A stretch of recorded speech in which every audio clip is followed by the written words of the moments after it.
फिर हमें ये डेंटिस्ट्री इतनी महंगी क्यों लगती है? क्योंकि देखें डेंटिस्ट्री आपने जैसे कहा कि प्रोसीजरल वर्क है, इट्स एक्सपेंसिव एज वेल। हर कोई साल में 2 दफ़ा, अभी आपने स्केलिंग का बड़े आराम से कह दिया, हर कोई साल में 2 दफ़ा स्केलिंग नहीं करा सकता, और वो समझता है कि ये तो एक लग्जरी है। एक मैं I am not talking about वो लोग जो मुश्किल से गुजर बसर करते हैं, जिनकी ठीक ठाक सैलरी भी है, वो भी I don't think they go to a dentist that often कि हमने जाके क्या करा, स्केलिंग करके क्या ही करा लेना। फिर एक बहुत स्ट्रॉन्ग पाकिस्तानी मिथ जो मैं बचपन से सुनती चली आ रही हूँ, और फिर जब से मैंने शोज़ करना शुरू की, ये रिसर्च की, तो मुझे क्लियर हो गया कि स्केलिंग कराने से वो दांत हिल जाते हैं, जो अपनी जगह से जो है ना मूव करना शुरू हो जाते हैं। स्केलिंग जो है ना वो ऐसी रगड़े हैं कि आपकी दांतों की ऊपर वाला जो लेयर है ना उसको डैमेज कर देती है। ये आपके दोनों सवाल वो हैं जो पिछले 16-17 साल से मैं सोते में भी इनका जवाब दे रहा होता हूँ। Most asked questions. बिल्कुल। पहले हम आते हैं कि महंगी क्यों है। महंगी इसलिए है कि बदकिस्मती से इसकी इंस्ट्रूमेंट्स के अलावा तमाम चीज़ें इंपोर्टेड हैं।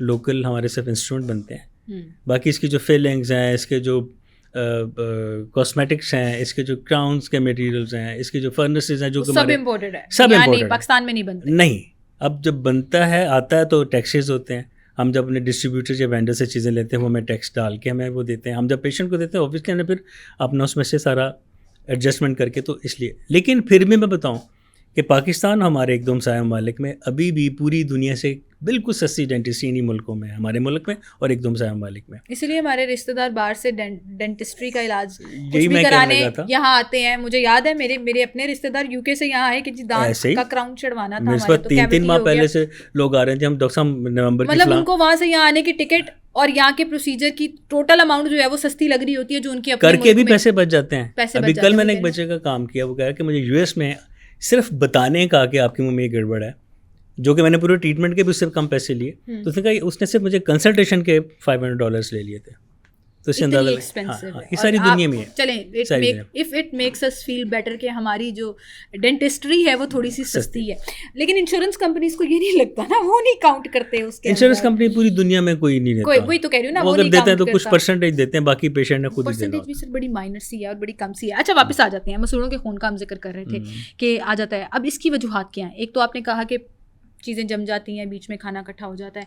कुछ डिफरेंट पर्टिकुलर बीमारियों में ये बढ़ जाता है, जैसे आपको बहुत बुखार, क्योंकि मैंने खुद एक्सपीरियंस किया, आई डोंट नो ये रिलेटेड है या नहीं, वो तो आप हमें बताएंगे कि बहुत तेज़ बुखार या कोई एक एक्सट्रीम किस्म की उस तरह से चीज़ चल रही हो तो भी आपके मुंह से खून आना शुरू हो जाता है। प्रेगनेंसी में आपके मुंह से बहुत ज़्यादा खून आता है मसूड़ों में। नॉर्मली आप ठीक जा रहे होते हैं, प्रेगनेंसी में, क्योंकि ये मैंने खुद एक्सपीरियंस किया कि मेरे अपने गम्स ने बहुत ज़्यादा ब्लीड करना शुरू कर दिया था। कुछ एक पर्टिकुलर एजेस होती हैं जिसमें ये शुरू हो जाता है और फिर रुकने का नाम नहीं लेता। तो ये कुछ डिफरेंट वेरिएंट्स हैं मसूड़ों में खून आने का। मैं इसमें थोड़ा सा डिफर करूँगा, एज के हिसाब से नहीं होता। एक तो आपने खुद ही बता दिया, प्रेगनेंसी ट्यूमर्स कहते हैं। जैसे ही सेकंड ट्राइमेस्टर शुरू होता है, लाइक तीसरा और चौथा महीना, उसमें ब्लीडिंग मसूड़ों से बढ़ जाती है, जो कि डिलीवरी तक रहती है और उसके बाद खुद ही 1.5-2 माह तक डिलीवरी के बाद ठीक हो जाती है। लेकिन अगेन इसको इग्नोर नहीं करना, क्योंकि ब्लीडिंग तो हो रही है ना, तो उसको थोड़ा बहुत इसका इलाज करना है। इसके अलावा एक और बीमारी जिसको स्कर्वी कहते हैं, विटामिन सी की डेफिशिएंसी जिसमें होती है, उसमें ब्लीडिंग बहुत होती है। तीसरा एक है कि जो कार्डिक पेशेंट्स हैं, जो ब्लड थिनर्स लेते हैं, खून को पतला करने वाली दवाइयाँ लेते हैं, उनके गम्स में से भी खून आता है। और ख़ासतौर पर जब उनका बीपी बढ़ता है तो उसमें अक्सर देखा कि ऊजिंग हल्का हल्का जैसे खून रजिस्टर होता है, वो आता है। कुछ लोगों का होता है जो कि बहुत कम परसेंटेज है, उनमें क्लॉटिंग फैक्टर है वो कम होता है, उनका दांत निकाला जाए या उनको कुछ किया जाए तो उनकी ब्लीडिंग रुकने में 1-2 दिन ले लेती है। तो ये वो वजह है, मोटी मोटी वजह है ब्लीडिंग फ्रॉम गम्स। वरना जनरल वजह जो है वो वही है कि आपके खाना फंसा हुआ है, बाकियात फंसे हुए हैं उससे। अच्छा, मेरा वो वाला सवाल तो वही रह गया, स्केलिंग कराने से दांत हिल जाते हैं, दांतों की लेयर्स ख़राब हो जाती हैं और दांत बेहतर होने से ज़्यादा डैमेज हो रहे हैं। अगर मैं कहूँ कि स्केलिंग ना करवाने से दांत ख़राब होते हैं तो आप इसको डिनाई नहीं कर सकेंगे। स्केलिंग बेसिकली क्या करती है? स्केलिंग आपका वो मैल और प्लाक और टार्टर दूर करती है जहाँ आपके अपना हाथ आपका नहीं पहुँच सकता। लाइक विजडम टूथ एरिया, वहाँ तक ब्रश नहीं जाता। दांतों के अंदर की सतह जहाँ पे ये जुबान टकरारी, यहाँ तक यूजुअली लोग ब्रश नहीं करते। मेरे बहुत से पेशेंट आते हैं और दांत दिखाते हैं सामने से बिल्कुल साफ है, ऐसे लाइट मार रहे होते हैं। हम जब मुंह खुलवाते हैं अंदर जितना दांत उतना बड़ा मैल जमा होता है। क्या कि ब्रशिंग टेक्निक सही नहीं है, हमारी अप्रोच नहीं सही हो पाती। ठीक है, अब वो स्केलिंग से पॉसिबल है।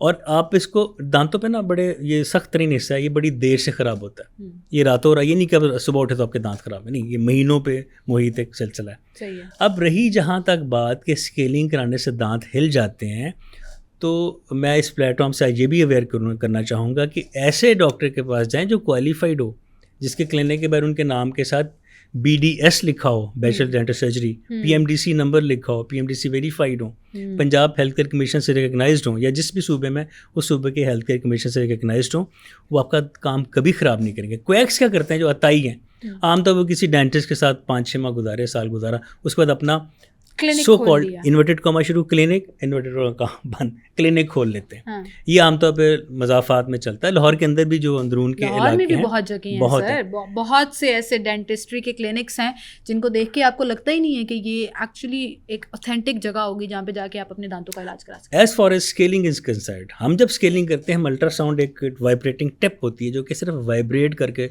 साफ़ करती है, क्वैक्स रगड़ के साफ़ करते हैं। हाँ। अब जब बर्तन को रगड़ेंगे आप, मैल तो साफ़ होगी, बर्तन की पहली लेयर भी जाएगी। सही बात। इसी तरह क्वैक रगड़ के साफ़ करते हैं तो मैल तो साफ़ होता है, दांत का एनेमल भी उड़ता है, और वो सस्ता भी होता है, लेकिन अल्टीमेटली इन लॉन्गर रन वो नुकसानदेह होता है। आप फिर उसमें क्या, पानी तो दूर की बात है, ये मुंह से सांस लेते वो भी ठंडा लगता है, सेंसिटिव हो जाते हैं। सेंसिटिव। अच्छा, स्केलिंग के बाद वाकई में सेंसिटिव हो जाते हैं, चाहे प्रोफेशनल तरीके से कराई जाए। हाँ, या मतलब कुछ पेशेंट्स में जिनके ऊपर मास्क हो रहा या गम रिसेशन इतना फैल गया हो कि दांतों का वो सेंसिटिव हिस्सा जो मैल ने घेरा हुआ था, आपको मैल ने घेरा, मैल आपको ठंडा नहीं लग रहा, आपने मैल साफ करवाई, वो एरिया एक्सपोज हुआ, ठंडा लगना शुरू हो गया। सही बात। तो ये भी लोग डरते हैं, लो जी स्केलिंग करावाएंगे तो ठंडा लगेगा। उनको हम फिर बताते हैं ये थोड़े दिनों तक है, हम उनको फिर डिसेंसिटाइजिंग माउथ वॉशेस देते हैं स्केलिंग के बाद, जिससे उनके दांतों में 6-7 दिन के बाद ठंडा गर्म लगना खत्म या कम हो जाता है, और फिर उसके बाद नेचुरल फॉर्म में वो नेचुरल फॉर्म में आ जाता है सारा कुछ। अच्छा, बार बार हम दांतों की मैल का जिक्र कर रहे हैं, एक आम आदमी दांतों की मैल को कैसे पहचान सकता है? वो पीले रंग की होती है, काले रंग की होती है, कुछ लोगों के दांतों में हरे रंग का भी बिल्कुल जमा हुआ होता है। इसकी पहचान कैसे हो सकती है? मतलब व्हेन डू यू नो कि अब मुझे स्केलिंग करा लेनी चाहिए, थोड़े थोड़े पैसे जोड़ लेने चाहिए? नहीं, इतनी भी महंगी नहीं होती तो पैसे अभी उसके ऊपर भी आ रही हूँ मैं क्योंकि ये एक हवा है ना, लोगों को लगता है वो ये बड़ी महंगी है जी, मैंने इतने पैसे नहीं लगाने। सेल्फ एग्जामिनेशन एक चीज़ होती है, अपने हर 15-20 दिन के बाद अपने होंठ पीछे करें और देखें कि दांतों और मसूड़ों के दरमियान में कुछ है तो नहीं। ठीक है। अगर वहाँ पे आपको कोई वाइटिश लेयर आ रही है तो अभी प्लाक शुरू हो गई है, अगर वो लाइट ग्रीनिश है तो पक्का हो गया काम, अगर वो ब्लैक या ब्राउन है तो बहुत ही पक्का हो गया काम। सही है। अब फिर तो फ़र्ज है ना डेंटिस्ट पे जाना, अदरवाइज अपने दांतों की उम्र आप कम करते जाएंगे। वो जो प्लाक जमा होता है या हार्डन्ड प्लाक या कैलकुलस है, वो आहिस्ता आहिस्ता आहिस्ता आहिस्ता आपके मसूड़ों को पीछे खींचता है। अब दांत को ग्रिप 2 चीज़ों ने किया होता है, एक तो जबड़े की हड्डी ने, ऊपर मसूड़ों के लिगामेंट ने। जब मैल की वजह से लिगामेंट फेल हो गए फिर हड्डी पे जिम्मेदारी आ जाती है, फिर हड्डी पे जोर भी पड़ना शुरू। जब आप खाना खाते हैं तो वो खाने का जो लोड है दांत भी लेते हैं, हड्डी भी लेती है, हड्डी फिर रह जाती है, फिर दांत हिलते हैं। फिर हमारे पास इसके अलावा और कोई जरिया नहीं होता कि पेशेंट आए तो हम उसका दांत अपने पास रख लें, दांत निकाल दें, क्योंकि जाहिर है ये अल्टीमेट एक हल है जो फिर आपको उसको सॉर्ट आउट करने के लिए देना ही देना है।